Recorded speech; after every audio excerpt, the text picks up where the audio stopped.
As we've learned since the start of COVID-19, pandemics and quarantines have led to significant cultural advancements, like better public hygiene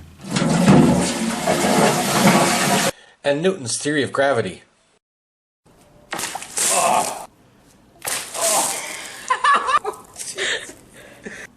And Mampe. Or more specifically, Mampe Halb Halb. It was developed during the second cholera pandemic in 1831 by Carl Mampe as a treatment for cholera. It's called halb and halb, or half and half in English, not because it's half milk, half cream, but because it's half sweet and half bitter. Kind of like social distancing. You don't have to go to the office, but you have to spend all day at home with your kids. Hey! I think it's the other way around. We have to spend all day with you guys. Hey! It sounds like I'm doing an ad for the company, but I'm not. I don't know them, they don't know me, they don't even know I'm doing this. It's just a product that I discovered early in my stay here in Berlin that I always thought was kind of fascinating. I like its history, and it's now become a part of my Berlin history. And besides which, I like the taste of it. I first learned about Mampe here at this restaurant. It's called Zur Henne, or To the Hen. It's one of those restaurants where they only have like two things on the menu, and you either like it or you don't. It's kind of like the soup like that Seinfeld episode where they go to the soup restaurant. It was like in 2003 or 2004. Back then there were only like 20 restaurants in all of Berlin, and only 3 of them were worth going to. This was one of them.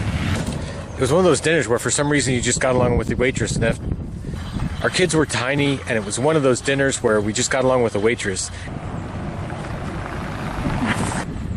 It was one of those dinners where you just got along with the waitress.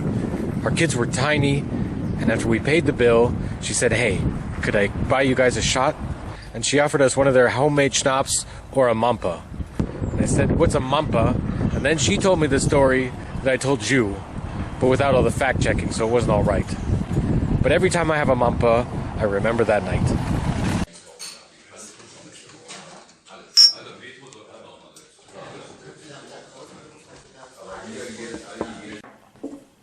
It's really Berlin's Jägermeister. That's the kind of bar it is. You go in to just have one Mampe when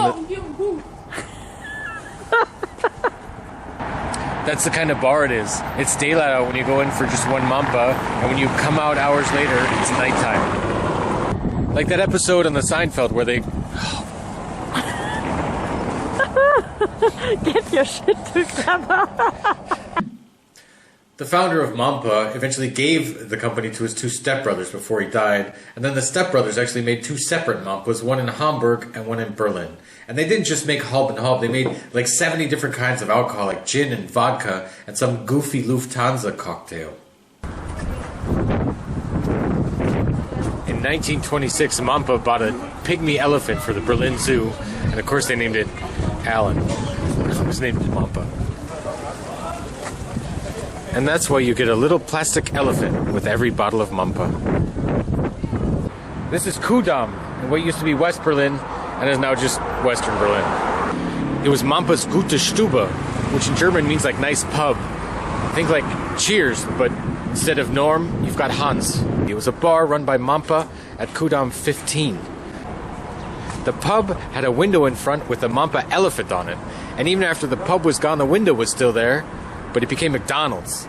And recently, even McDonald's closed, but the window is still there. You just can't see it. I rode 10 kilometers through Berlin because I thought you could still see the window. All you can see is the construction site.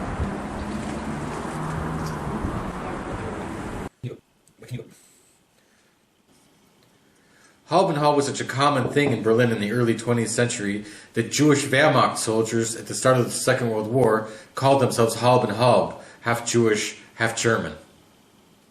And it was so pervasive in the second half of the 20th century that even David Bowie got into a bottle. The employment officer. I know who sent you. Save your breath. Name? Pisgotsky. Pisgotsky. This is your bottle. Keep it clean and tidy. Bring it back on Friday. No bottle, no wages. Hello? Help? It's not as if the company existed from 1831 on in one factory with the same company. There was a time when it didn't get produced anymore, and it's been bought and sold after the reunification. I'm just glad that it's still around, and that I'm still around. Prost. Prösterchen.